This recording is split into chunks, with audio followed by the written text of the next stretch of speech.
Hi, how's everyone doing? This is my presentation off of my paper, and the topic I decided to talk about was gender biases in today's society. And the main points I really went over, uh, I talked about uh, the gender biases within the judicial system. So this is a statistic from the Federal Bureau of Prisons that came out. It said that 93.2% of all prisoners were male, and that's a really big percentage just towards males.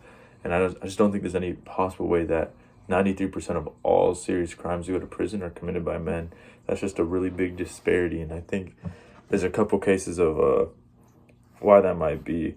There was a survey that was conducted by Stuart Williams back in 2002, and it took into account men and females' aggressions. And people wrote about how they felt about these aggressions, and it was documented that the female aggressions, if they were just as bad as the male aggressions, they were never viewed as aggressive as their male counterparts, and they were just seen as less aggressive, obviously, but they were just more acceptable. If the females were to do the same things that men would do, where the men would be viewed as unacceptable for them to do these things.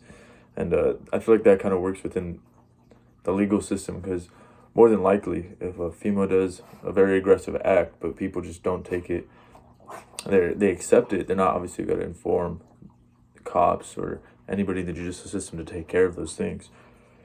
So they're less likely to go to prison if obviously the cops are never called and they're never actually mentioned. There's this theory that's formed by criminologists, and it's called the let me find it. I'm so sorry. It's called the action theory. And the action theory, to be summarized, is people commit crimes to gain more power. And within this theory, they believe that since women don't have options to get power in society, or they don't hold very much power in society, they're not allowed to, then they're less likely to commit crimes because there's nothing to gain from it, because people commit crimes to gain power. And so I just think when you look at things like that, that doesn't really make too much, not that it doesn't make sense. I just believe that nowadays society is shifting and women are actually able to get more power within society. We haven't had a U.S. president yet that's a female, but we came close with Hillary Clinton. We currently have a vice president, and Vice President Harris. So tides are slowly shifting. Compared to in the 2000s, only 0.5% of the Fortune 500 companies had a female CEO. To nowadays, it's at 41 women, or in the statistic of 2021, 7.4% of the CEOs are women. So society is quickly shifting towards a society where women can hold power and they actually have power and they're actually able to make these type of decisions. And so it doesn't make sense that you want to see the same outcome within the prisons, that it's not changing.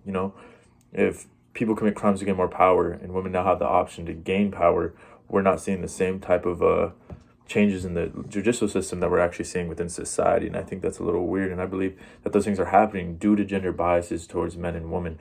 Men are obviously now viewed more as aggressive, according to Stuart Williams. And now they also, according to the action theory, shouldn't be the only ones that are able to do crimes for power, since both genders are able to grab power. So it seems like there's more going on besides just that. Another part of the legal system is obviously custody battles. That's a big thing. Obviously, you hear it on the internet all the time.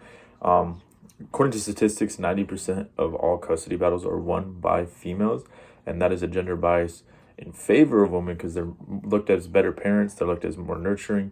They look like they are assumed, there's a bias towards them, that they will be able to provide better for their kids and have a better raise them better. There is also a statistic that when men fight the custody, or they challenge the ruling of the custody, that 60% of the time the men actually do win. But not that that's a bad thing. Obviously, if the right parent that can help these kids the most should be able to win those custody battles, but the fact that the men have to challenge the original decision just to be able to get custody, even if it is in a majority of the time once they challenge, it's sad that they have to challenge people to get custody of the children, because they are viewed from a gender bias as not as, they're obviously viewed as more aggressive, which is not great to raise kids in, and but they're also viewed as not as much of nurturers and stuff like that. So that's a big gender bias through our society. Now, on the other side of things, there's a couple gender biases that go against women. Uh, I named this part of my paper "Woman Cannot Hoop" because within society, there's a big thing going on right now that's been talked about on social media all the time, and that is WNBA players' salaries. They are paid 45 times less than their counterparts in the NBA, the male counterparts. And it's boiled down to two reasons. The side against women, or the people that are having the gender biases against women, they look at it as a pure economic view. Obviously, if you're making way less money than the NBA, you're not going to be able to pay your players a lot of money, which is true. They're not making very much money, so you can't pay your players very much money. But if you look at the flip side of why they're not making as much money, it's because they're not being viewed. But why aren't they being viewed? These are top of the world athletes. I mean, there's a lot of guys who watch the WNBA game and they're like, oh, I can beat those girls easy, you know? Like, I can do what they're doing and I can do it even better. In reality, these women would run them out of the gym. They shoot the lights out. They make them look stupid. But because of the gender biases, when they see a woman do sports, they're like, this isn't very good content. You know, this isn't enjoyable for me to watch. Mainly because it is women. They're not able to see the expertise, the time they put into their craft, and they can't enjoy it. And so obviously the WNBA isn't going to succeed if within the society or the market they're targeting for that entertainment doesn't enjoy them. A big thing that's going on in the media right now is Brittany Griner got arrested in Russia. But the reason she was in Russia is because within Russia, they get paid more money to play basketball.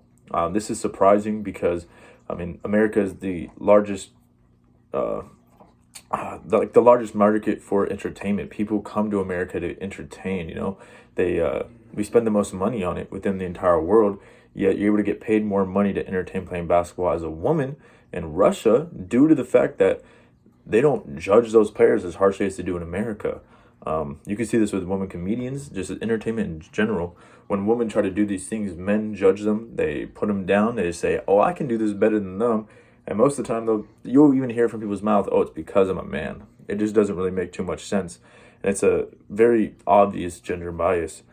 The last section that I really wanted to hit on within this essay was this gender biases in the workplace.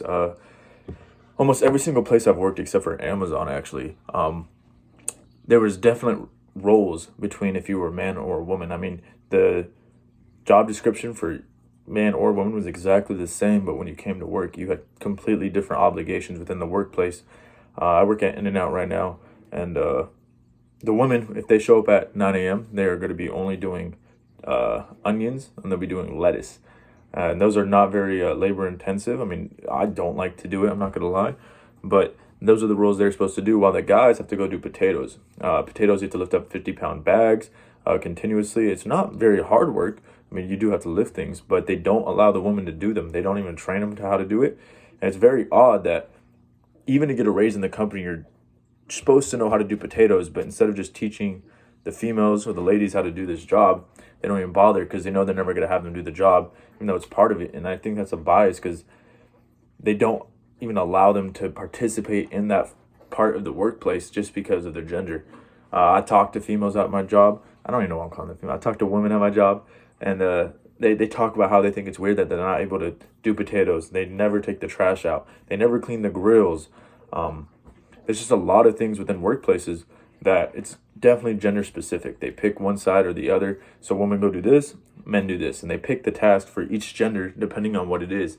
Within workplaces, women are usually seen as like secretaries. They're usually seen as desk women. When they're more capable, they can do better jobs, but this is just what they're seen as. They'd rather just have them sitting in the front when a man can simply do that job, or say a man and a woman both applied for the same secretary job. Who's going to get it? More than likely the woman. If a man and a woman applied for a security job, who's more likely to get it? The man. And so these are just some of the gender biases we see throughout the workplace. It happens all the time. So within this essay, I just really wanted to see why these things were. I mean, when I looked up the prison rate for men versus women, I was very surprised to see that there's very developed theories of why they think this is.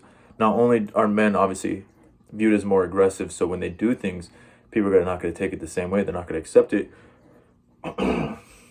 But also the reason they do these type of things is because it's for a grasp for power. So doing this research really helped me and had me get a better grasp more of gender biases and the reasons they are. They're not only just because of society, but it's a lot of things. But thank you for listening.